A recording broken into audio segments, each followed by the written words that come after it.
Hey, amigos y amigas de las redes sociales, qué buenísimo estar en un episodio más de Pláticas de Influencia.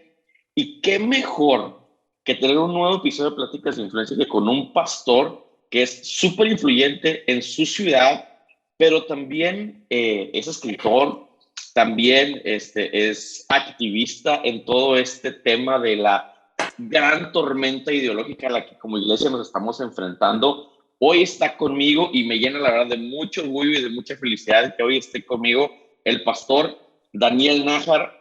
Pastor, qué chidísimo tenerlo hoy. ¿Cómo está? Gracias, Dave. Muy bien, muy contento de estar aquí con todos los que te siguen y pues de poder compartir un rato, ¿no? Vamos a charlar sobre varios temas. Sí, hombre. Espero de verdad y no lo dudo, que va a ser una mañana, bueno, todavía es de mañana a la hora que lo estamos grabando. Va a ser una mañana muy amena, muy padre, muy interesante. Hay un montón de cosas que hablar con usted, pastor, pero quiero empezar como desde el back to basics, o sea, lo básico de lo básico. ¿De dónde es usted? Para la gente que no tiene contexto de Daniel Nájar, de qué manera pudiera resumirse su currículum vitae, ¿no? O sea, de manera general, yo sé que a lo mejor hay muchas cosas que vamos a omitir, pero de manera general, ¿quién es Daniel Nájar? Bueno, pues mira, yo nací en Ciudad de México y ahí viví por muchos años, hasta hace 4 años más o menos. Soy chilango de corazón y soy cristiano de tercera generación. Así es Ok. que mi tío abuelo fue pastor, mi padre fue pastor también, anciano en una iglesia presbiteriana. Se casó con una mujer pentecostés, así es que salí como presbicostés. Y de allí estudié en un instituto metodista, me acuerdo. El primer instituto que yo cursé fue de extracción metodista. Así es que tengo raíces muy diferentes. Y mi primer ministerio fue interdenominacional, al lado de un gran hombre de Dios que fue el hermano Juan Isais, que un héroe de la fe para México, que dejó una serie de ministerios muy interesantes, y él me formó en el área interdenominacional. Entonces eso me dio como un carácter como muy de servir al cuerpo de Cristo en general. Y ya después, pues unos añitos después, Dios me llamó al pastorado y ya ahorita estoy cumpliendo 26 años de pastorado y pues casado y con 3 hijos y ahora viviendo cerca de la ciudad de Toluca. Me toca dirigir una red de iglesias junto con mi esposa y algunos ministerios, y en eso se nos va la vida de... Wow. Yo creo que un resumen, la verdad, muy compacto. Qué interesante. Me llama mucho la atención lo que habla acerca de interdenominacional.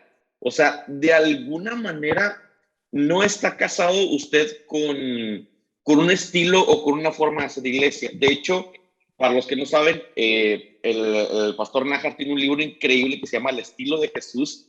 Y creo que ese libro le ajusta muy bien a cualquier tipo pues sí, valga la redundancia, cualquier tipo de iglesia, cualquier estilo de iglesia que tú estés tratando de edificar. Y me llama mucho la atención esto, o sea, como que tiene muchas raíces que usted lo forjaron. ¿Y cree usted que esas raíces también como que le dieron una cosmovisión mucho más amplia de lo que realmente debe ser la iglesia? Sí, está padre cuando, está padre cuando Pablo habla de la multiforme gracia de Dios, ¿no? Entonces, la gracia de Dios que tiene muchas formas.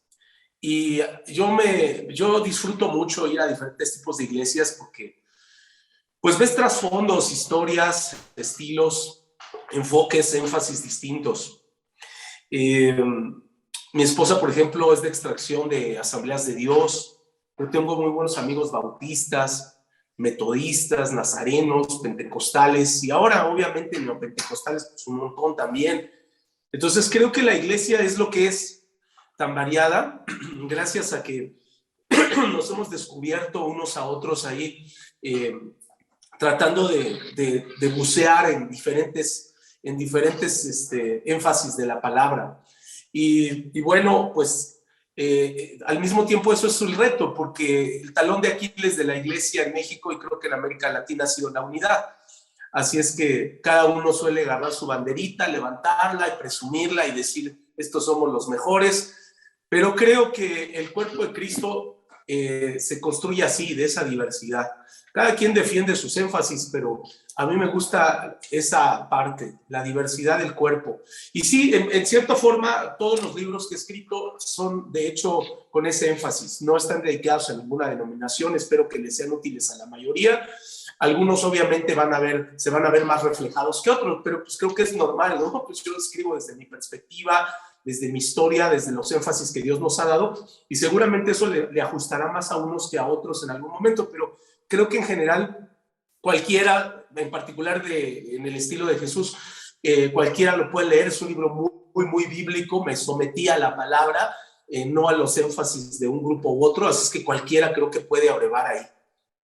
Creo que esas diferencias, me encantó la manera en la que lo explicó. Se me hace una forma de verlo muy interesante. O sea, cada iglesia levanta su bandera y defiende como su esencia como iglesia o las cosas que más lo caracterizan como iglesia, pero cree que al cuerpo de Cristo en general, esa actitud de levantar la bandera con tanto orgullo le puede hacer daño al reino.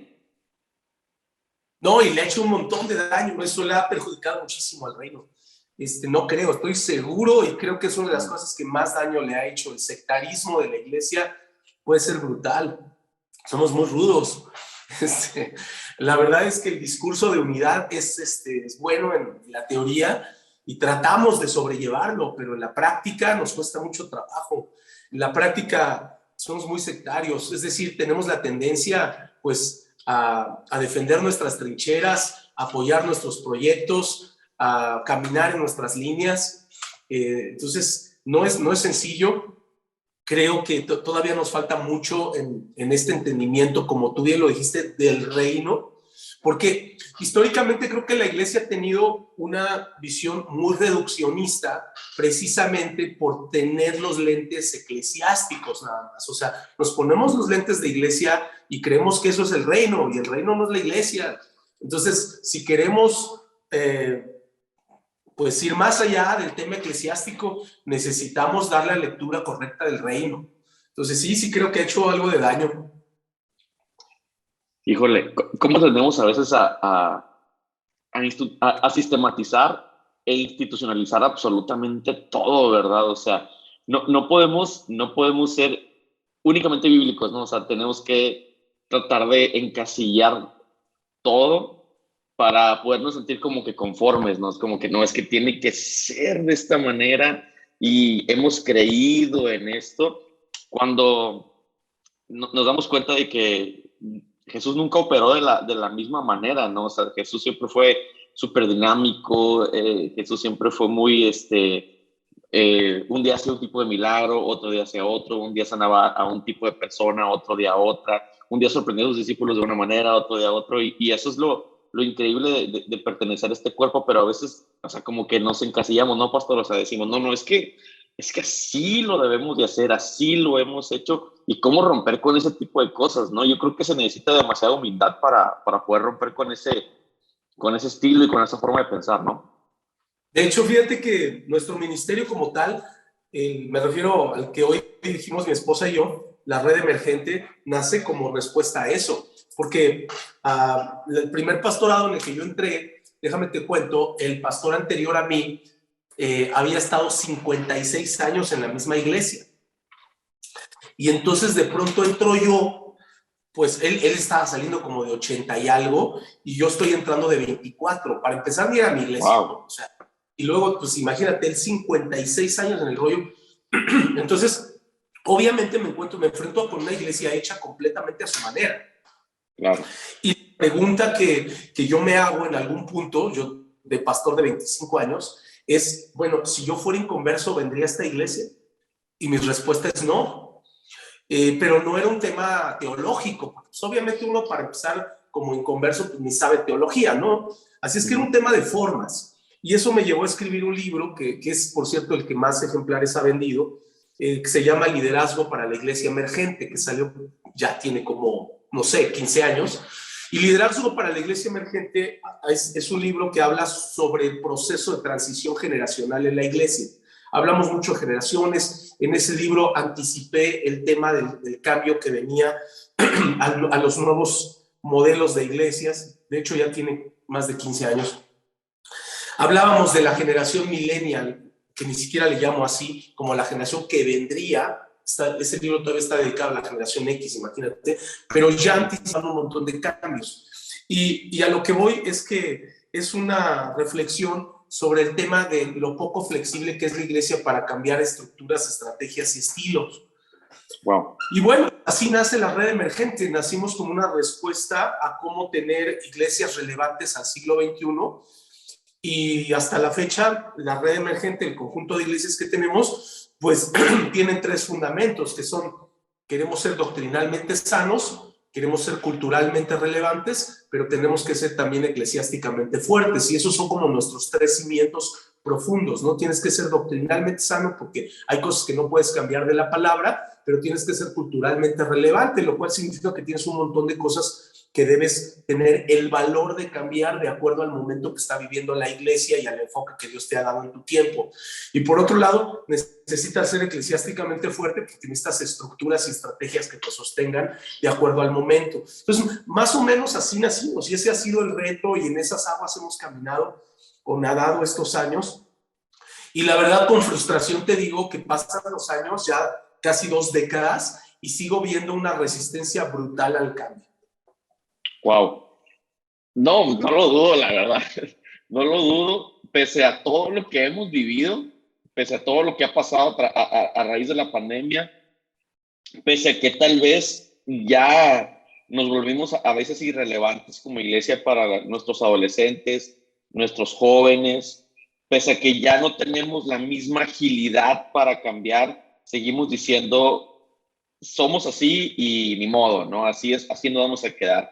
Me llama mucho la atención esta parte de la red emergente, pastor. ¿En qué se basa el ministerio o cómo escoge a las personas que mentorea que están en la red emergente?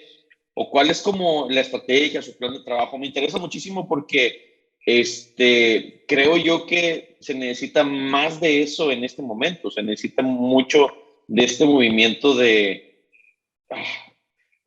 cambio, de transformación y como de un entendimiento de los tiempos, de lo que estamos viviendo en este momento. Entonces, no sé si pudiera ampliar como esta parte. La verdad, me interesa un chorro saber exactamente de qué se trata la red emergente. Bueno, la red emergente es un conjunto de iglesias y de ministerios que hemos agrupado con el enfoque como usando la palabra que usaste hace rato, de ser relevantes al entorno. Y nosotros hablamos de relevancia en 2 sentidos. En un estilo de formas, en una relevancia por formas, que es lo que llamamos relevancia por estilo. Por lo tanto, nosotros no estamos peleados con modificar estilos de entrada, ¿no? Eso ya lo superamos hace mucho. Si tú te acercas a la red emergente, nuestros ministerios son muy diferentes, muy diferentes. Podemos tener nosotros un ministerio que es así 100% urbano, que estoy hablando de hip hop, reggaetón, tribus urbanas, y podemos tener otro muy fresa en una ciudad, no sé, podemos tener ministerios que son más tranquilos, o sea, el cambio de formas a nosotros no nos preocupa. Incluyendo eso, decoración del lugar y muchas otras cosas, eso es para nosotros prueba superada. Y está el otro énfasis, que es la relevancia por transformación social, que es el impacto del evangelio aquí y ahora en la tierra. Entonces hablamos mucho del tema de los 7 montes, de la iglesia como influencia social en las artes, en la política, en la educación, en la familia, en los negocios, etc. Y por eso empujamos mucho a que nuestros líderes desarrollen proyectos de transformación social basados en el reino, con esta visión de que el evangelio tiene principios que transforman culturas, que son para aquí y ahora. En otras palabras, no solamente estamos preocupados por ¿cómo decirlo? por ocupar el cielo o por llevar gente al cielo, sino también por hacer que el cielo baje a la tierra.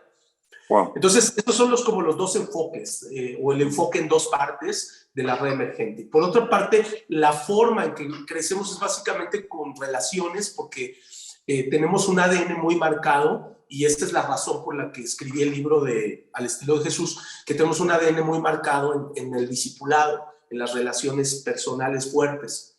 Entonces, no somos iglesias como de pensar en multitudes. Digo, si Dios las da, me encanta, no tengo problema con las multitudes, pero siempre nos enfocamos más en la perspectiva del uno a uno y de construir relaciones de paternidad espiritual o de discipulado, como le quieras llamar. Entonces eso ha hecho pues que la red así se construya. Yo tengo algunos discípulos que han caminado por mí por más de una década, que tienen sus propias iglesias, y tenemos una relación de interdependencia.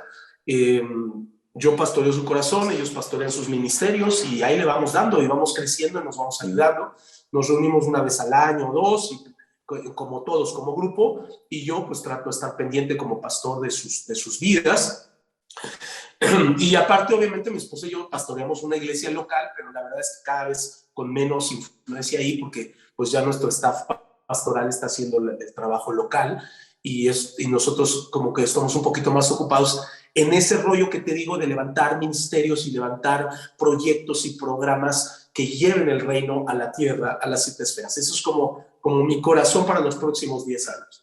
Increíblemente, aunque a pesar de que por años hemos hablado acerca de discipulado, por años se nos ha predicado acerca de cómo debería de ser el cristiano óptimo, el deber ser, ¿no? Que debemos de traer personas a Cristo y ser un modelo para ellos.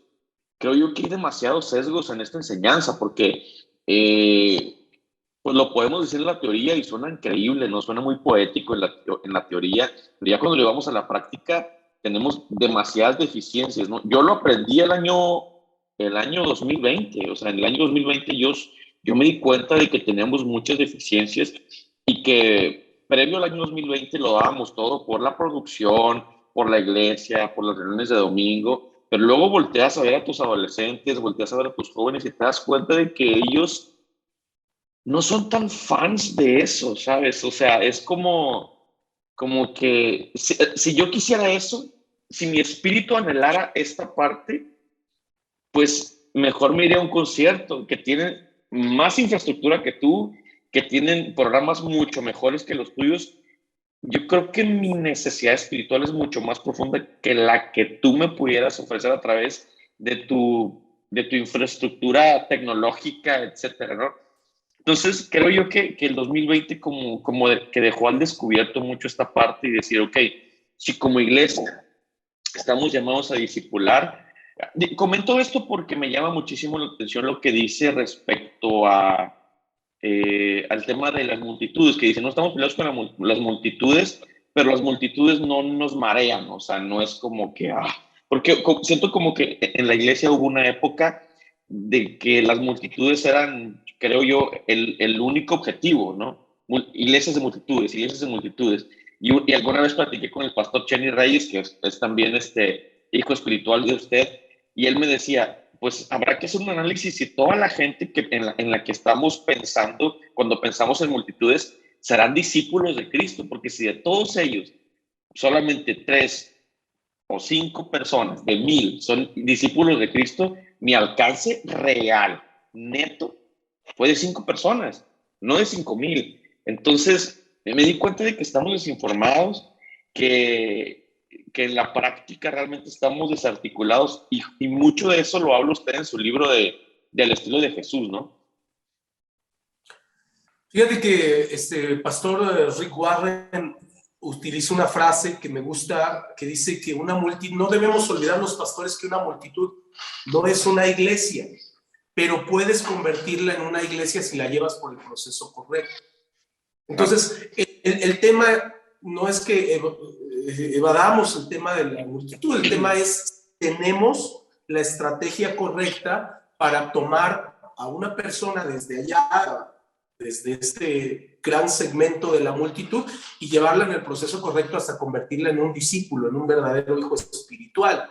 Entonces, el tema es si tenemos la estrategia y la estructura para crear eso.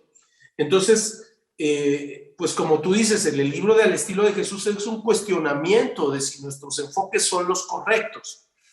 Creo que las mejores iglesias en el futuro serán las que tengan esta capacidad de atraer multitudes y llevarlas a través del proceso correcto y sacar la mayor cantidad de discípulos fieles que se pueda. Pero como tú bien dices, el tema del discipulado es uno de los más manoseados, o sea, hemos hablado mucho y todo el mundo cree saber y bueno, hay varios como mitos ahí ya dentro de la iglesia, de lo que es el discipulado. Una de las cosas con las que yo más peleo es equiparar las clases con discipulado. O sea, tú le preguntas a cualquier pastor, ¿tienes discipulado? Y te contesta, sí, usamos tal libro, ¿no? Ah, sí, llevamos tal manual. Y dices, no te pregunté qué clases das. O sea, el proceso discipulado no es solamente transferencia de conocimiento y de clases, es una transferencia de vida, es una dinámica en una relación intensa. Entonces, pues al estilo de Jesús, pues, como lo hizo él con los apóstoles. Entonces, mira, pues yo soy pastor en la iglesia, pero soy discipulador o tengo discípulos, unos 9 en la iglesia. Tengo 9 varones que son mis discípulos. Y soy pastor de toda la iglesia, pues porque me toca ser pastor de la iglesia, pero en la relación personal yo estoy formando a 9 hombres. Y mi esposo está formando a, no sé, creo que trae 8 o 10 mujeres, no sé. El asunto es que es otra dinámica. Entonces no confundamos el discipulado con la parte de enseñanza ni con la parte pastoral, porque son dinámicas que se complementan pero no son iguales. Por otra parte, pienso que, no sé, me recordaste cuando estabas diciendo el rollo de la multitud. Acuérdate que hay una historia de la pesca milagrosa, que en realidad no es una historia, son dos, porque no es una pesca milagrosa, son 2 pescas milagrosas donde el protagonista es Pedro, por cierto, una antes de la muerte y resurrección y otra después de la muerte y resurrección. Y las diferencias son muy interesantes porque, aunque aparentemente es el mismo barquito, un barquito que le cabía quizá una media tonelada de peso, cuando sale Pedro en la primera pesca milagrosa, dice que se llenó tanto el barco que la red se rompía y que había todo tipo de peces, una cantidad que ni se podía contar. Y eso me hace pensar en las multitudes, en el ministerio que siempre se enfoca como en agárrate de todo, tráetelos, llena y que se rompan las redes, ¿no? Pero es muy interesante cuando vas a la segunda pesca milagrosa, que está, si no me equivoco, narrada por Juan, porque dice que en esta segunda pesca había 153 peces gordos que llenaron el barco y la red no se rompía. O sea, son 3 elementos que son muy contrastantes con la primera pesca, ¿no? Y yo creo que te ha pasado que a lo mejor vas a una playa y ves cuando están sacando las redes y vienen con mucho, y pues a lo mejor se ve muy bonito, ¿no? Todo lo que sacaron, pero la realidad es que hay un montón de pez inútil. Con todo respeto a quien se sienta aludido, hay un montón de charalitos, brother. O sea, hay charalitos, ahí. Van a venir las aves y se los van a llevar porque no te sirven para el sartén. ¿Sí me explico? Claro. Pero cuando en la segunda pesca dice que había 153 peces gordos, lo que está diciendo es que eran peces que no tenían desperdicio. Entonces yo siempre pienso en esta comparación y digo, tú puedes llenar tu ministerio de lo que quieras, pero la capacidad del barco es la misma. La capacidad del barco se llenó en media tonelada en ambos casos. La pregunta es de qué lo vas a llenar, ¿sale? Y cuando yo hablo de discipulado al estilo de Jesús, lo que estoy diciendo es más difícil llenar tu barco de 153 peces gordos, pero no tienes desperdicio. Son discípulos que te van a producir, que van a producir al reino, vas a sacar puro filete para el reino y vas a poder hacer cosas poderosas con ellos, ¿no? Entonces hay que evaluar, ¿no? ¿Qué tipo de ministerio también queremos levantar? Y yo no, insisto, no digo que no traigas multitudes, nada más que puedes agarrar un charalito y convertirlo en un pez gordo de 5 o 7 kilos, dale. Pero si no puedes y no sabes cómo, pues no te conformes nada más con ver mucha gente, ¿no? Totalmente. Híjole, es complicado verlo así porque, bueno, creo que estamos enseñados de años a sentirnos también como que estamos haciendo el trabajo simplemente porque, uno, nos mantenemos bien ocupados y dos, porque pues tenemos reuniones llenas, ¿no? Que al final es esto, ¿no? O sea, nuestras reuniones no definen si estamos siendo efectivos en lo que estamos haciendo en la pastoral y eso es bien importante que todos lo intentamos porque luego podemos caer en ese riesgo, ¿no? De pensar, bueno, pues mi reunión tiene capacidad para 200 personas y están viniendo 180, pues no estoy tan mal, ¿no? Pero realmente, ¿qué tan efectivo estás siendo con lo que Dios ha puesto en tus manos? Y al final es eso. Yo creo que necesitamos aprender mucho respecto al tema de discipulado y respecto también al tema de en qué invertimos nuestro tiempo. Me da mucho atención algo que dijo Pastor, de que usted dice, yo tengo una iglesia en la que mi participación cada vez es menos, porque siento que Dios me está llamando ahorita a levantar nuevos ministerios. Y siento yo que a veces también pasa muchísimo en la pastoral. Digo, le comentaba hace un momento, soy súper inexperto, me falta muchísimo en el tema pastoral. Eh, pero bueno, he tratado de disciplinarme en mis tiempos, en saber que no puedo atender absolutamente todo lo que sucede en la iglesia y que debo de ser muy eficaz con las 24 horas que tengo todos los días, porque si quiero hacer todo de mi iglesia, pues me voy a volver loco, ¿no? Y a veces puedo estar bien ocupado en cosas que Dios no me mandó y le temo un poco a eso, ¿no? Le temo un poco al sentirme efectivo cuando realmente no lo estoy siendo. Y me gustó un chorro esto que dijo. Me dijo usted, tengo la iglesia, pastoreo ciertas áreas de la iglesia, pero mi enfoque en este momento son 9 personas. Y a lo mejor, si lo extrapolas eso, vas a decir, o sea, a lo mejor en esta pequeña no sé, en este ejemplo, tengo 9 personas, parece muy poco, pero si lo extrapolas, o sea, eso te da mucho más alcance que tratar de abarcar a un montón de personas, porque realmente estás enfocando y es más complicado, es mucho más complicado, porque me encantó lo que usted dijo, o sea, estoy transfiriéndoles no solamente mi conocimiento y mi intelecto, estoy transfiriéndoles vida. Y eso es bien complicado porque para mí es mucho más sencillo decir, te veo a las 10 de la mañana el sábado aquí o te veo el domingo a las 10 de la mañana aquí porque tenemos discipulado y te voy a enseñar lo que tengo que decirte y no te vuelvo a ver hasta el siguiente domingo. Si vas o no vas, bueno, ni modo, te perdiste, ¿verdad? Lo que tenía que decir. Pero la verdad es que lo difícil es de domingo a domingo estar transfiriendo vida, ¿no? Y ¿cómo hace Es, usted para poder tener su enfoque bien delimitado y decir, no me puedo salir de aquí? Mira, sabes que eso que tocas es importante porque apenas hace 4 días, no sé, estábamos recibiendo otra vez una noticia de un pastor que se suicida y él se suma a la lista de ya una larga lista, tristemente, de pastores que se quitan la vida alrededor del mundo, que son como noticias que, no sé, probablemente hace 10 años, 15 años no las escuchábamos. Exacto. Y entonces eso me hace pensar, ¿qué está pasando? ¿Cuál es el nivel de expectativas que se autogeneran o que nos autogeneramos en el ministerio? ¿Qué se supone que tengo que ser y hacer yo para tener éxito ministerial? Entonces hablábamos de las multitudes como algo que se empezó a dar el boom en los 80s y 90s y los 2000s igual. Entonces empieza ya con 40 años de historia este boom de las multitudes donde se empieza como a poner una carga muy fuerte de cuántas personas debo tener en el ministerio para que determinar si tuve éxito.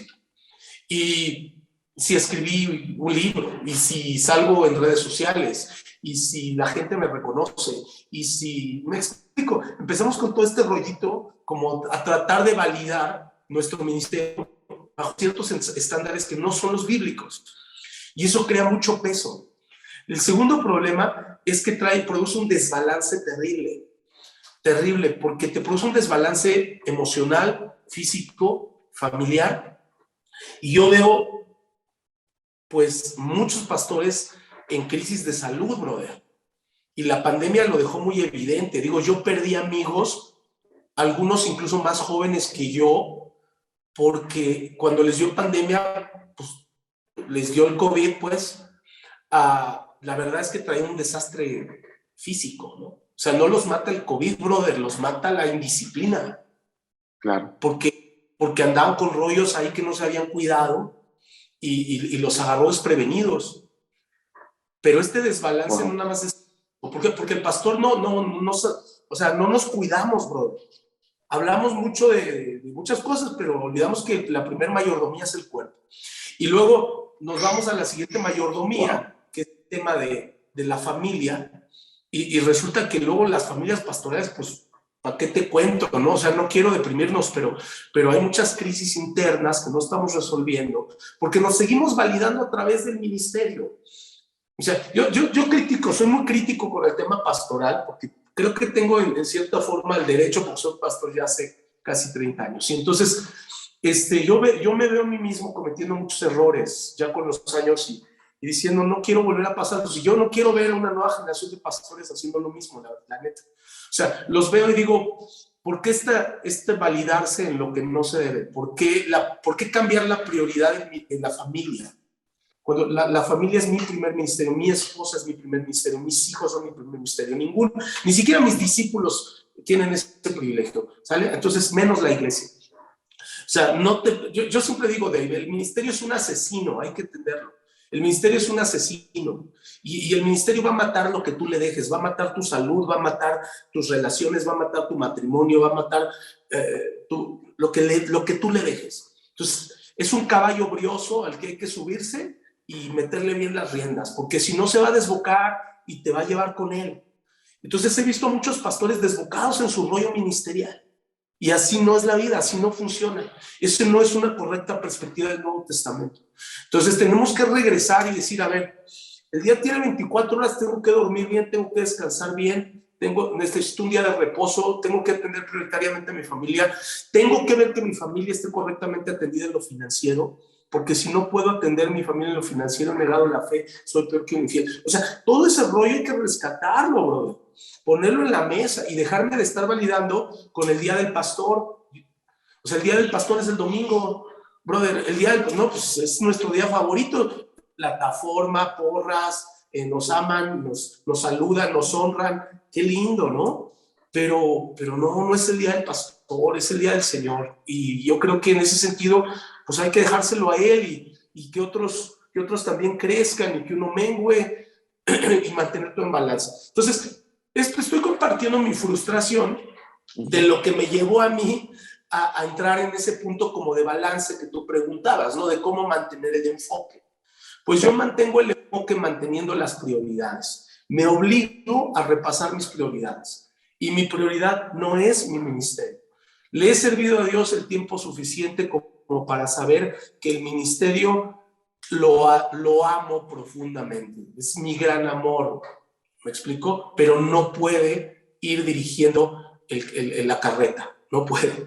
La carreta al frente va mi Señor y entonces ahí llevo otras prioridades y en la medida en que esas prioridades están bien, se nota en el ministerio.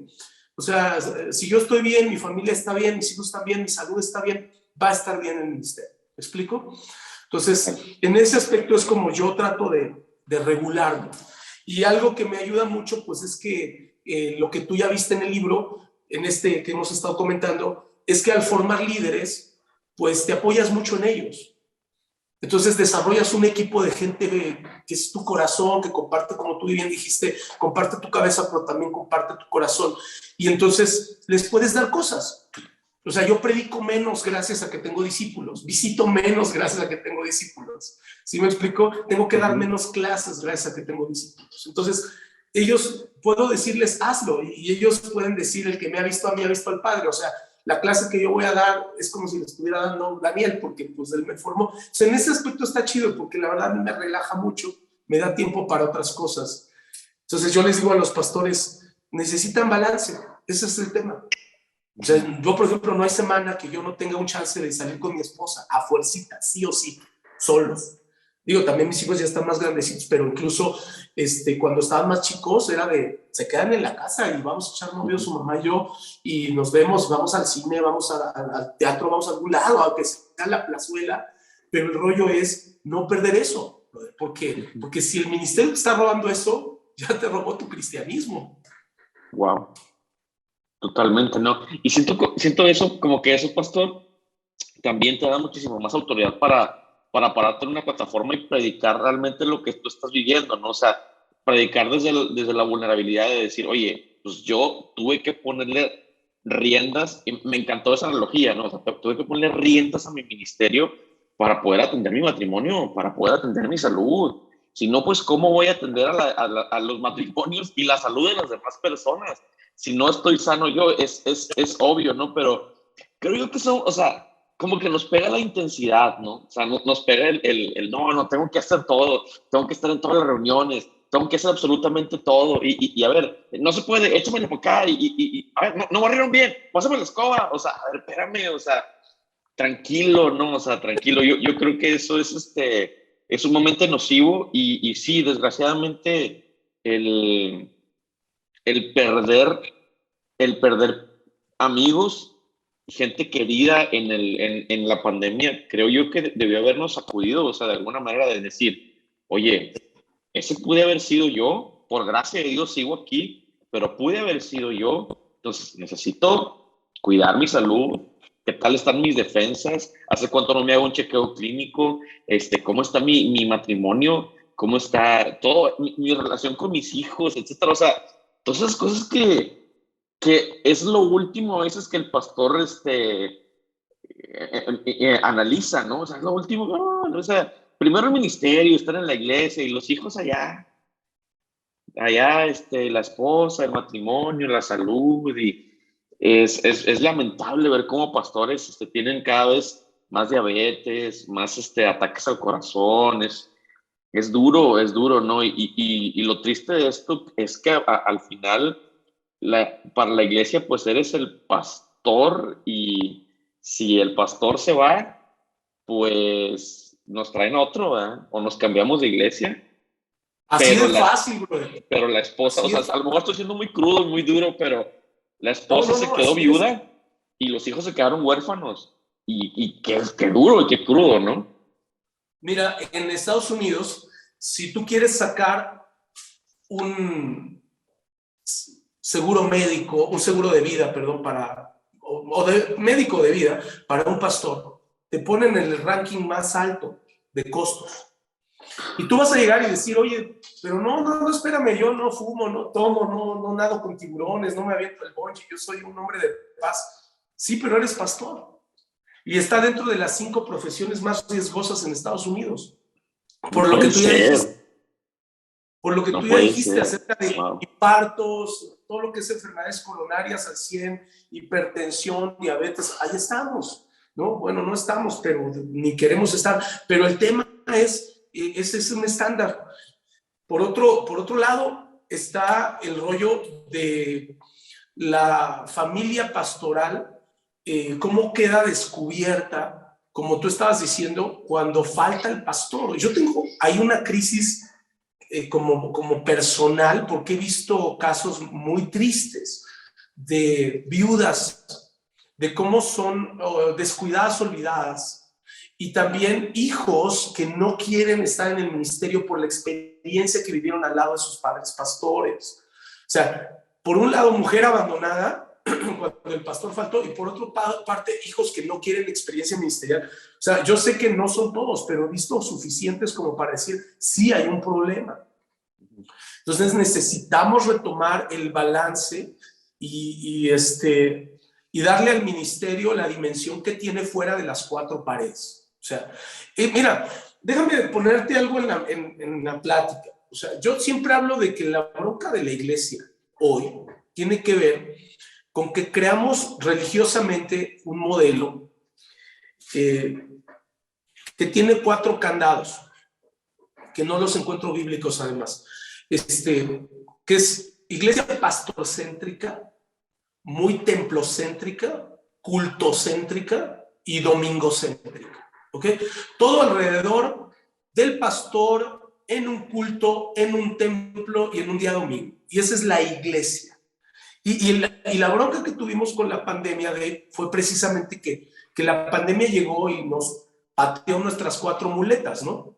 Y entonces de pronto ya no veía yo al pastor, me cerraron el templo, no había culto como estoy acostumbrado, y el domingo, si era domingo o lunes, ya no me acordaba. Entonces el tema es que se golpearon nuestra estructura, o ese andamio medio débil que habíamos construido.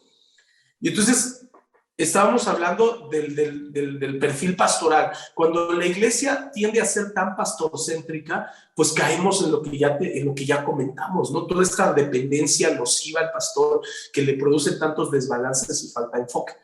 Pero no es propio solamente del pastor. Lo que quiero decirte es que es un estilo de iglesia que hemos construido a lo largo de las décadas que nos está cobrando facturas. Y que tenemos que tener la honestidad de detenernos y de cuestionarlo. Totalmente, totalmente. Yo creo que la verdad muy, muy gratificante escuchar esta parte, porque luego también es frustrante el pensar que somos superhéroes como pastores, ¿no? O sea, pero espérame, pues no eres superhéroe ni estás dotado con superpoderes. Eres una persona vulnerable y que también necesitas un tipo de cuidado, necesitas tomarte unas vacaciones, necesitas lo que todo mundo necesita. Entonces necesitamos como desarticular o al menos fragmentar todas las cosas y como hacer un alto, ¿no? Ok, ¿cómo hemos venido edificando la iglesia? Hacemos un alto y entonces sí, ok, esto sirve, esto no sirve, podemos intercambiar esto por esto, ¿verdad? Ya no podemos ser cultocéntricos porque, bueno, no sabemos si vamos a volver a cerrar o lo que sea, pero sí podemos ser cristocéntricos, entonces vamos a sustituir y entonces empezamos a sustituir una serie de cosas que no son funcionales por las que realmente la iglesia siempre debió, o en donde la iglesia siempre debió de caminar. Y me parece sumamente interesante eso, pastor. Voy a cambiar un poquito el tinte de la plática porque no solamente quisiera que platicáramos acerca de eso. Me llama mucho la atención respecto a su ministerio, Pastor Daniel, el cómo ha fungido usted, tal vez no intencionalmente, pero sí ha fungido un poco como una voz para la iglesia en contra de todo este movimiento ideológico que se ha levantado, en contra de, bueno, pues de todos los valores cristianos y de alguna manera ha sido criticado por grupos, ha sido señalado por personas que defienden como esta idea de que incluso hasta la iglesia se debe secularizar, como nuestro estilo de política debe ser secularizado, toda la educación, se debe extraer la moral de la educación y bueno, todos estos temas que la verdad es que, hay mucho desconocimiento de parte de la iglesia respecto a eso, hay mucha indiferencia, pero también siento yo que lo vemos muy lejano para que realmente se pueda venir una revolución ideológica, lo cual no es cierto. O sea, estamos más cerca que nunca de un quiebre de valores y de un quiebre pues de muchos sentidos, ¿no? Me encanta lo que ha escrito de unos años para acá. De hecho, he tratado siempre de compartirlo con mi iglesia y como reflexión en este pensamiento del pastor Nájar, porque siento yo que es necesario que despertemos y que dejemos de hablar de las cosas que estábamos hablando en el 2001, 2002 y empecemos a hablar de las cosas que le competen al 2022, que es la humanidad se está secularizando y nos está pasando de noche esta parte, ¿no, pastor? Fíjate que el punto que veo es que no somos como muy conscientes del desarrollo histórico de las ideas. O sea, las ideas no aparecen en un momento y cambian las cosas. O sea, las ideas llevan un proceso cultural, una inmersión. Y entonces, lo que estamos viendo ahorita, que bien dices, ya es inminente un punto de transición cultural, ya es inminente. lo vemos y los que son un poco escépticos al tema lo ven y dicen, no, todavía no, quién sabe qué va a pasar. La realidad es que si lo estás viendo ahorita es porque la curva ascendente ya tiene 3 o 4 décadas. Décadas. O sea, la idea se empezó a sembrar desde hace mucho. Por ponerte un ejemplo, los grupos, los lobbies LGBT tienen presencia en la ONU desde hace 40 años. Sí, o sea, no puede ser. O sea, ni por aquí nos pasaba eso. Sí, o sea, ellos hace 40 años crearon estructuras que les permitieran hacer presencia oficial en la ONU. Y lo han hecho. Y la iglesia llegó hace 5 años. ¿Sí? Entonces, eso te habla de la curva de empuje que ha venido con esto que hemos llamado, en México se le ha llamado el progresismo, las ideas progresistas, que realmente es como tú lo dices, es una reingeniería social. O sea, están deconstruyendo los fundamentos de la cultura. Y eso es el otro elemento que no estamos midiendo. Primero, el factor tiempo que te hablaba, ¿no? Que no somos conscientes de que esto ha llevado una curva. Pero el segundo es el peso que tienen las ideas. Estas ideas no son cualquiera. O sea, se está golpeando los fundamentos de la cosmovisión cristiana. Puesto en términos bíblicos, Satanás está concentrado en destrozar Génesis 1, 2 y 3. O sea, lo que son los fundamentos profundos de la cosmovisión cristiana es justo lo que está siendo golpeado en este momento. Bueno, desde hace varias décadas, pero que en este momento estamos siendo conscientes. Entonces, no es como dicen por ahí, peccata minuta, o sea, es un rollo profundo, está rudo, el golpe ideológico está siendo muy rudo. Y entonces algunos piensan, es la cuestión del género, ¿no? Bueno, si fuera solo la cuestión del género ya sería grave. Pero no, incluso va más allá de eso. Tiene que ver con el valor de la vida, con el valor intrínseco de la vida. Tiene que ver con el derecho, por ejemplo, de los padres a la educación de sus hijos y otras cosas. O sea, la cultura progresista es un pulpo. Es un pulpo que tiene sus 8 tentáculos cubriéndolo todo.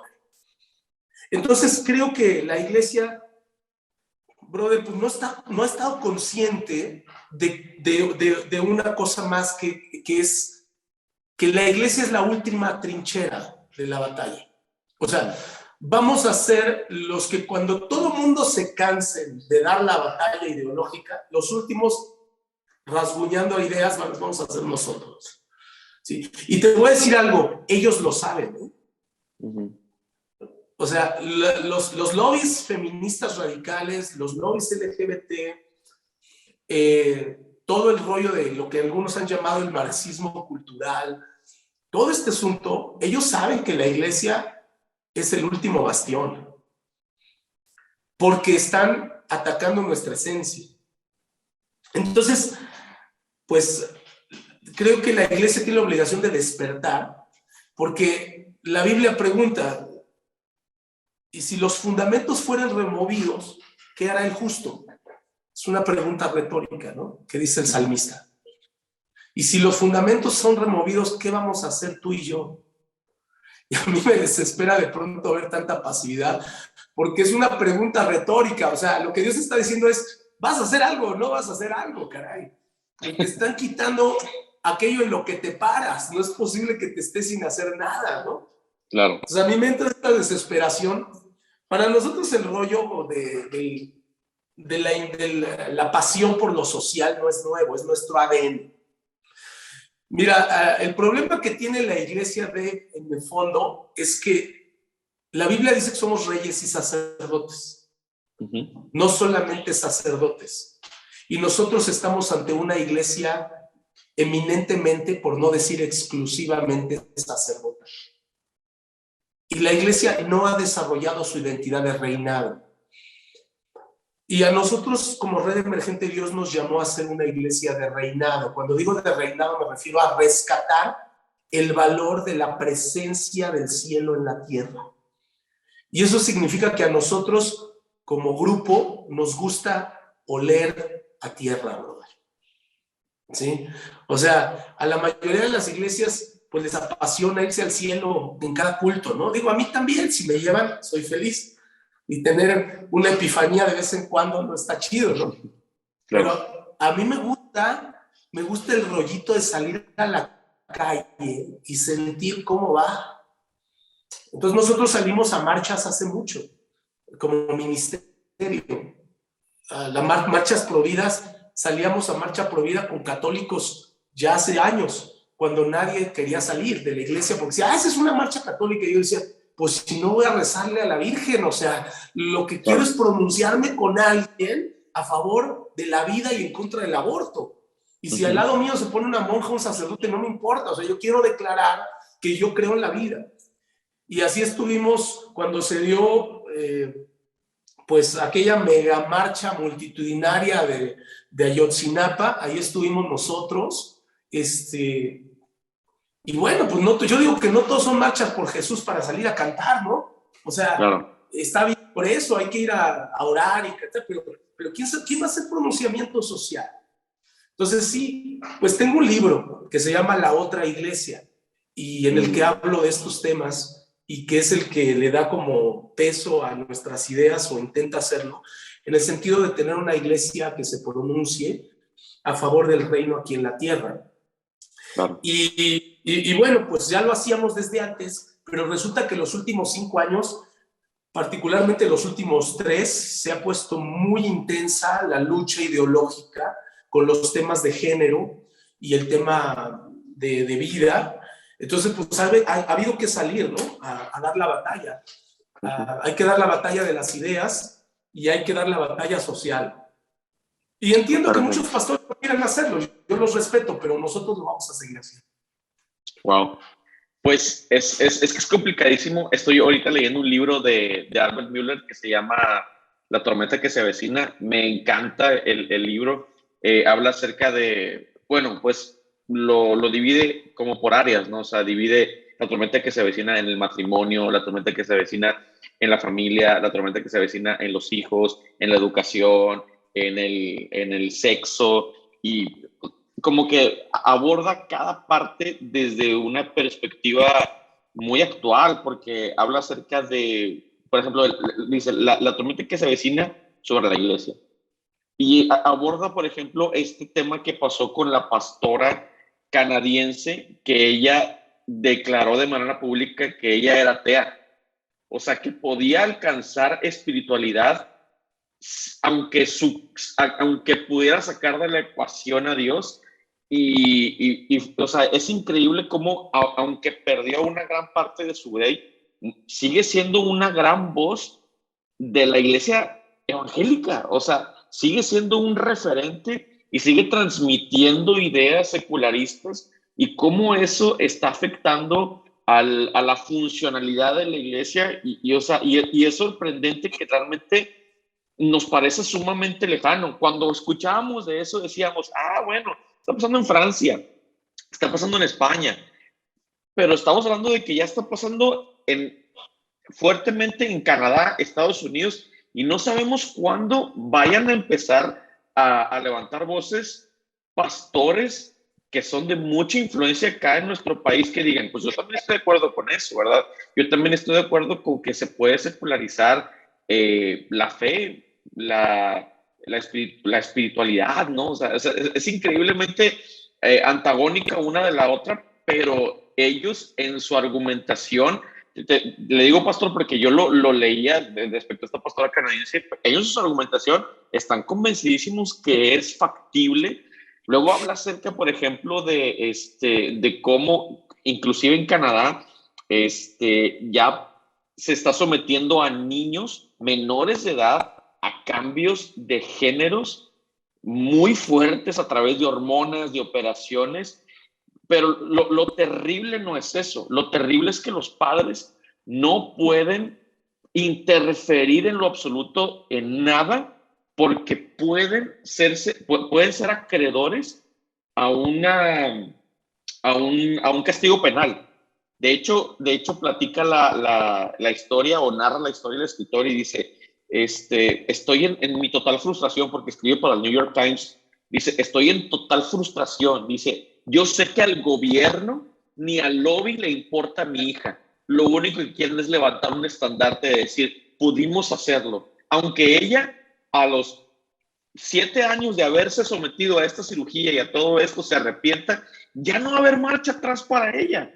Y solamente para ellos fue el estandarte y sobre esa pequeña o sobre esa cabeza pisotearon a una familia completa, destruyeron a una familia, pero lo que quisieron es lograr su objetivo y eso está más cerca que nunca. Estas ciudades o estos gobernadores que se declaran en contra de todo este movimiento, luego Hollywood los castiga el gobierno federal, o sea, estamos viviendo un tiempo que no tiene precedentes. O sea, es realmente una lucha que se viste de justicia cuando realmente está muy robado, como decimos, ¿no? O sea, no sé si se usa ya en México, pero, o sea, está la balanza muy cargada hacia el otro lado. O sea, no hay manera más que a través de la palabra de Dios que nosotros nos podamos defender ante toda esta máquina aplastadora que se avecina, ¿no? Y me encantó lo que usted dijo, pastor. Seremos la última trinchera que quede y vamos a darlo todo. Hay que ver si la iglesia que estamos edificando en este tiempo va a ser capaz de tolerar los embates de la cultura que viene. Y esperemos en Dios que sí podamos ser lo suficientemente fuertes para cuando se vengan todos estos cambios, ¿no? Mira, a mí lo que me preocupa respecto a la iglesia es que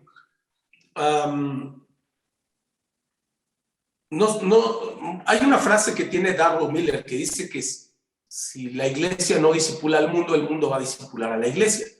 Por supuesto, exacto. Y eso es lo que realmente a mí me preocupa, porque no solamente no estamos siendo la influencia que el mundo necesita en términos ideológicos y menos prácticos, pero lo peor de todo es que yo ya veo una generación de jóvenes dentro de las iglesias muy ideologizados con estos temas. Y yo veo que los pastores no saben cómo responder ante eso. Estamos mandando a nuestros jóvenes a la universidad y tú mandas a un joven cristiano y te regresan un ideólogo de género. Y particularmente con nuestras jovencitas veo un impacto muy fuerte, ¿no? Porque les meten este rollo del activismo social feminista y ellas lo relacionan con justicia social, lo relacionan con temas que a los cristianos nos deben importar. Por supuesto que nos debe de importar la justicia social, a Jesús le importó. Por supuesto que nos debe de importar el respeto a la mujer, a Jesús le importó. Pero entonces el tema es que esta chica llega allá y con esta idea de que esas cosas son importantes en el evangelio, pero le venden la fórmula feminista radical y regresa convertida en una feminista, ¿sí? No en una cristiana que defiende los derechos de la mujer desde la plataforma de la cosmovisión cristiana, sino desde la plataforma ideológica feminista. Entonces, en ese aspecto, creo que otra vez los pastores y las iglesias estamos siendo muy negligentes, muy displicentes, dejándolo para después. Ahorita, por ejemplo, uno de los proyectos que traigo con uno de los chavos que son mis discípulos, uno de los más jóvenes, es precisamente hacer un propedéutico de los temas de ideología de género, de todos estos temas progresistas, hacer una especie de propedéutico para cuando el chavo termina la preparatoria y lo pueda tomar en línea y lo pueda tomar de manera gratuita antes de entrar a la universidad. Como para prepararlo y decirle, chavo, esto es lo que te van a vender, de hecho ya te lo están vendiendo desde hace mucho, porque pues lo tenemos en los medios de comunicación a los que él tiene acceso todo el tiempo, pero cuando llegues a la universidad te lo van a vender como un paquete ideológico, te lo van a vender como ideas y esto y el que gobierna tu cabecita va a gobernar tu corazón, así es que aguas. Entonces necesitamos hacer una oferta que llegue a la iglesia de ideas que ayuden a nuestros jóvenes, porque el embate va a estar muy fuerte. O sea, y creo que otra vez nosotros nos conformamos con dar clases de Biblia, con tenerlos ahí, con repasar los pasajes conocidos, cuando lo que necesitan son herramientas. fuertes, apologéticas, para poder enfrentarse a esos temas. Entonces, pues ahí está el desafío, brother. No está fácil, pero hay que apurarse. Totalmente. Sí, a través de los medios que podamos nosotros tener acceso para poder transmitir estas ideas, me parece que tenemos que aprovecharlos cuanto antes. Estamos en un tiempo de mucha urgencia, en que tenemos que movernos como iglesia y que hoy más que nunca el discipulado es más necesario que nunca, ¿no? El levantar familias fuertes, el realmente creer que la familia es una que sigue siendo el mejor estilo de discipulado para todas las personas y que sigue siendo el núcleo más importante para nuestra sociedad. Entonces, levantar familias fuertes, matrimonios fuertes, hijos que tengan una solidez, que estén bien fundamentados en Cristo, es súper interesante. Y esa idea del propedéutico me parece brillante porque creo yo que la revolución viene a través de lo académico. O sea, la revolución viene muy fuerte a través de lo académico y creo yo que necesitamos sí enviar a nuestros jóvenes a la universidad, pero enviarlos con una fe bien fundamentada, bien preparados, porque creo yo que ni los padres de familia, ni la pastoral, ni ellos saben realmente cómo va a estar este tema en 2, 3 años, 4 años. La verdad es que debemos de aprender nuestros vecinos del norte para saber realmente cómo viene este tema y cómo viene esta máquina moviéndose, arrasando con todo y con todos los que tengan a su paso. Y de verdad, nuestra oración debe ser: Dios, danos la fuerza para poder sostener el peso de todo lo que viene como iglesia, porque creo yo que con las herramientas a las que hasta hoy nos hemos limitado, creo yo que van a ser palos y piedras en contra de metralletas, tanques y inteligencia militar, ¿no? Entonces, pues es importante hoy, yo creo que si con esta pequeña plática podemos despertar 2 o 3 mentes, pastor, para mí es más que suficiente. Creo que es más necesario que nunca movernos, movilizarnos, y siempre he tenido mis reservas respecto a las marchas, la verdad, porque soy de Nuevo León. Siempre he tenido como un poco mis reservas, tal vez mal fundamentado. Yo obviamente, ¿verdad? Porque acá tenemos una cultura muy distinta, pero yo creo que ya no es momento de estar analizando y reanalizando y estar con dudas, sino más bien, Chihuahua, entrémosle por todos los medios, ¿no? A veces decimos, no, sé un buen cristiano y con eso es suficiente. Sí, me voy a esforzar por ser un buen cristiano, con todo mi corazón, por guardarme en santidad, por guardar mi matrimonio en integridad, por guardar todo lo que está a mi alcance en integridad, pero si mi voz puede ser escuchada en otro lugar, lo voy a hacer. Hay que hacerlo y necesitamos despertar, porque esto no da tregua, ¿no? Y me oigo muy bélico, me oigo muy, tal vez muy extremista y alarmista, pero híjole, es que no es para menos, no es para menos. Y cada vez que lo leo usted y leo a algunos otros autores, leo libros al respecto, escucho a Agustín Laje, o sea, digo yo, ¿dónde estamos? ¿En qué lugar estamos en este momento? Y creo que es necesario ya movernos, pastor. Ya no podemos estar con que, no, yo tengo mis reservitas. O sea, no, papá, vamos a entrarle, vamos a darle, ¿no? La iglesia necesita recuperar esta parte de la teología de la violencia, ¿ok? Hemos vivido como iglesia bajo la teología de los pacificadores, ¿ok?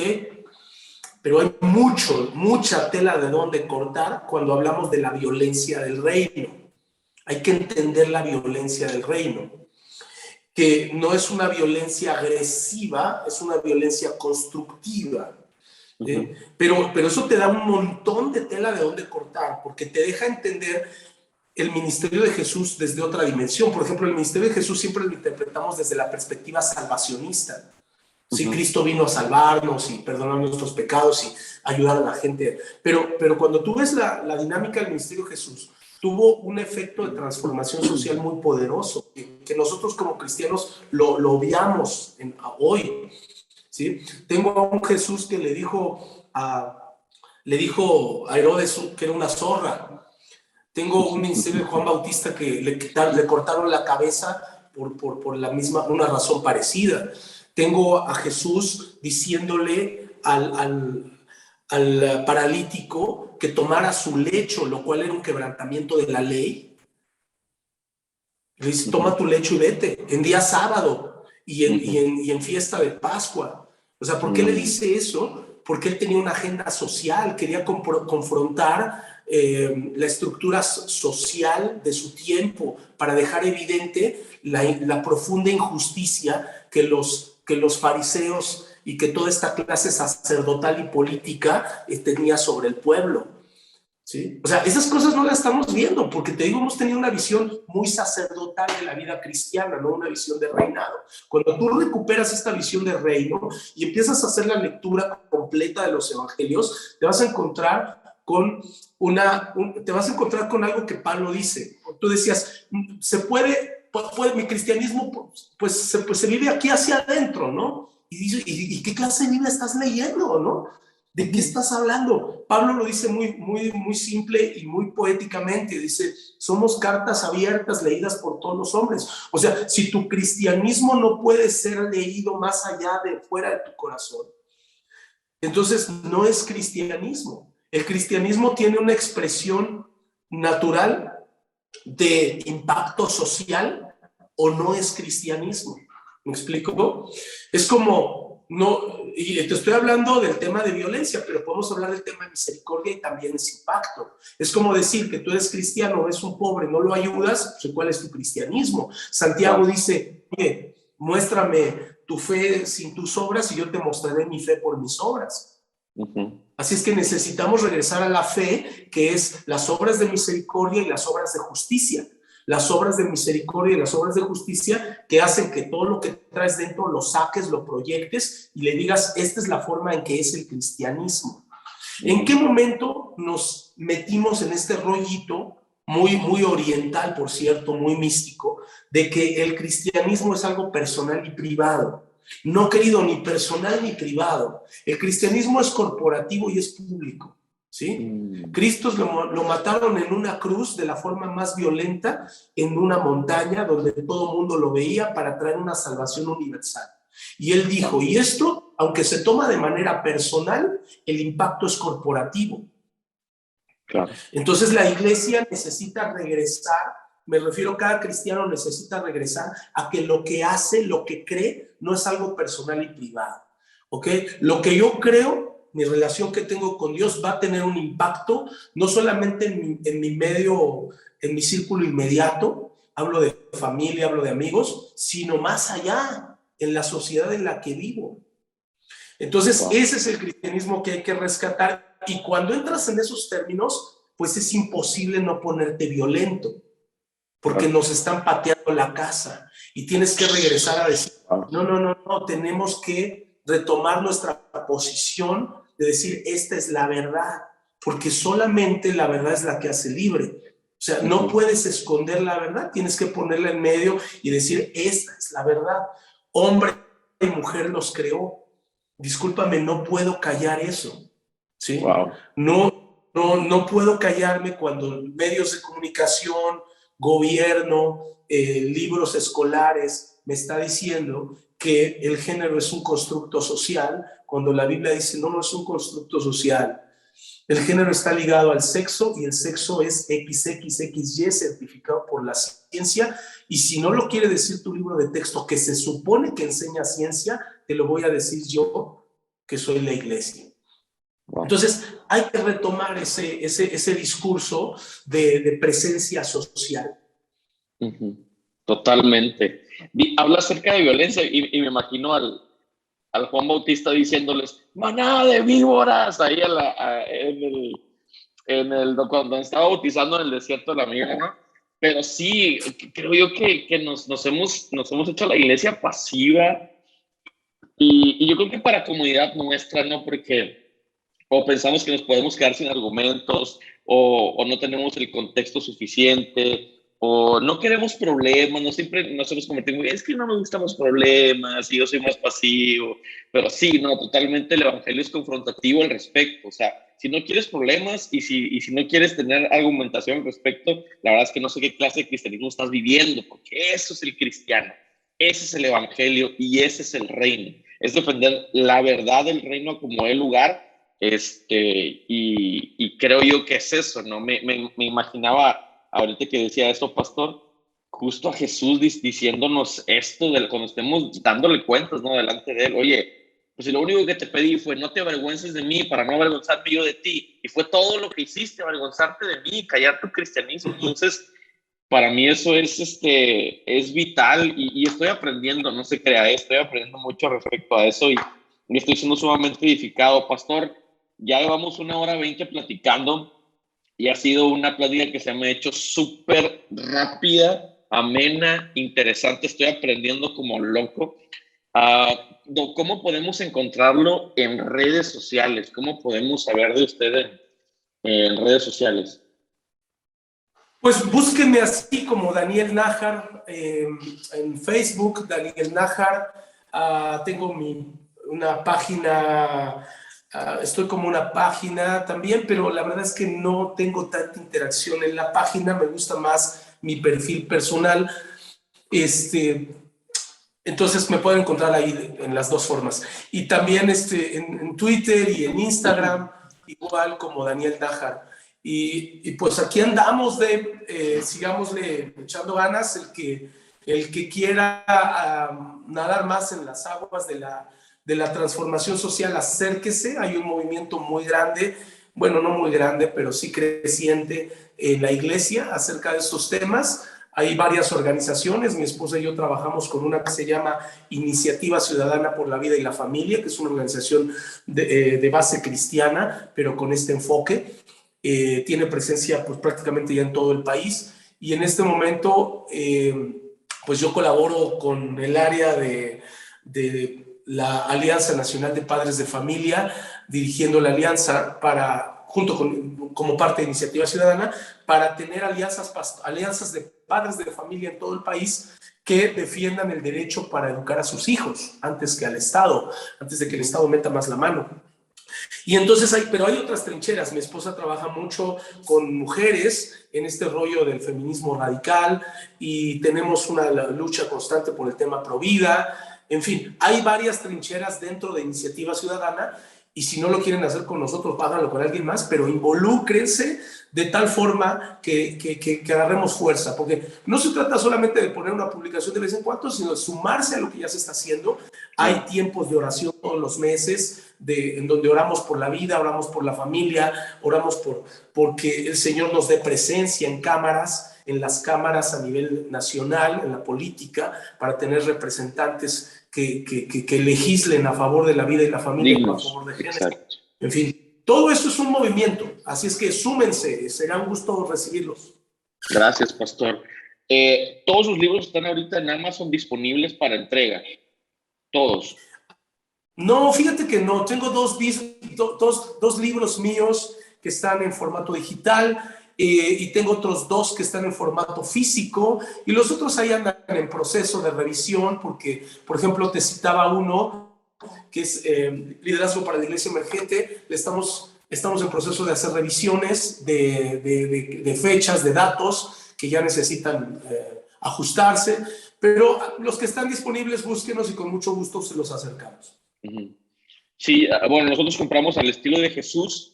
No hemos comprado ese que nos comenta, pero queremos comprarlo. Yo personalmente recomiendo al 100%, si estás trabajando directamente con tu pastor o si eres pastor, es un gran libro que te puede dar un norte hacia dónde te tienes que dirigir como iglesia. A nosotros nos ha servido infinitamente y la verdad es que le doy muchas gracias, pastor. Le decía ahorita que estábamos fuera del aire por mentorearnos a la distancia, aunque no nos conocíamos, ¿verdad? Ni nos conocemos personalmente, pero así a través del libro pues nos mentoreaba montones, preguntas y cosas que traíamos desde hace mucho tiempo, pues ahí venía especificado muchas cosas y ha sido una gran bendición contar con este material y esta plática ha sido increíble. ¿Qué nos recomienda leer, pastor, ahorita que estamos pues aprendiendo de todo esto, ¿no? Sus libros preferidos y que siente que la iglesia necesita leer en este tiempo? Pues mira, tú citaste a Laje hace rato, a Nicolás Márquez y a Agustín Laje con el libro negro de la nueva izquierda. Les recomiendo que lo lean. Tiene una perspectiva muy política, no es un libro cristiano, y tiene una perspectiva muy política del tema, pero está muy bien documentado. Si lo que quieren es acercarse al tema de toda esta ideología progresista y ideología de género, que definitivamente creo que deben leerlo. Dependiendo de qué enfoque quieren, ¿no? De todo lo que hoy hablamos. Pero si hablamos de todo el movimiento progresista, yo recomendaría que empezaran por leer eso, porque aparte libros cristianos no hay muchos sobre el tema, que estén analizándolo ya. Hay artículos que pueden encontrar, pero yo recomendaría empezar por ese. Y ya si hablamos de otros temas, como por ejemplo el tema de la participación social de la iglesia, ahí sí hay más material desde el punto de vista de cómo influye la iglesia en la transformación social. Y sí hay algunos muy buenos autores. Editorial Jucum tiene varios libros, varios autores relacionados con ese tema. Hay un autor hindú que me gusta mucho, que se llama Vishal Mangalwadi, que tiene varios libros sobre transformación social. Lean mi libro de La Otra Iglesia, que también habla sobre transformación social. Lean a Landa Kopp, que también habla sobre transformación social. Darrow Miller, que tiene también un libro sobre el tema social. O sea, todos ellos ya alineados con esta visión de la iglesia y el reino, pero el reino haciendo transformación social, haciendo presencia social en la tierra, en lo que algunos han llamado los 7 montes. Entonces, pues ya, gracias a Dios, hay material sobre el tema. Excelente. Pastor Daniel, mil gracias por este tiempo, gracias por esta plática, gracias por hacer un pequeño espacio en su mañana de miércoles para estar hoy aquí con nosotros. Y bueno, familia, hoy damos por terminado un episodio más de Pláticas de Influencia. Pastor Daniel, gracias. No sé si quiera agregar alguna otra cosita más antes de terminar. Nada más agradecerte y mandarte un abrazo a ti y a tu esposa, darles ánimo como pastores jóvenes y con tantos desafíos para su generación. La verdad es que los felicito por decirles sí al Señor. Y por otra parte, pues a ti y a un montón de ministros jóvenes, decirles manténganse en balance, no pierdan la perspectiva de que el ministerio es parte de nuestras vidas, o dicho de otra manera, el ministerio comienza por cosas más básicas como manejo de nuestro tiempo, de nuestras finanzas, de nuestras relaciones, de nuestra familia, de nuestra salud.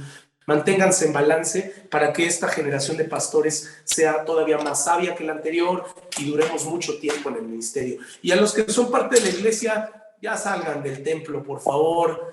Permitan que su evangelio sea leído por todos los hombres, como dice Pablo. ¿Sale? Wow, amén. Gracias, pastor. Qué chida conversación, qué edificante conversación, familia. Gracias por estar un episodio más de Pláticas de Influencia y por quedarse todo el episodio. Yo sé que tal vez lo escuchaste o lo viste por partes, así que me encanta que sigas con nosotros. No te pierdas nuestro próximo episodio de Pláticas de Influencia y nos vemos. Hasta luego.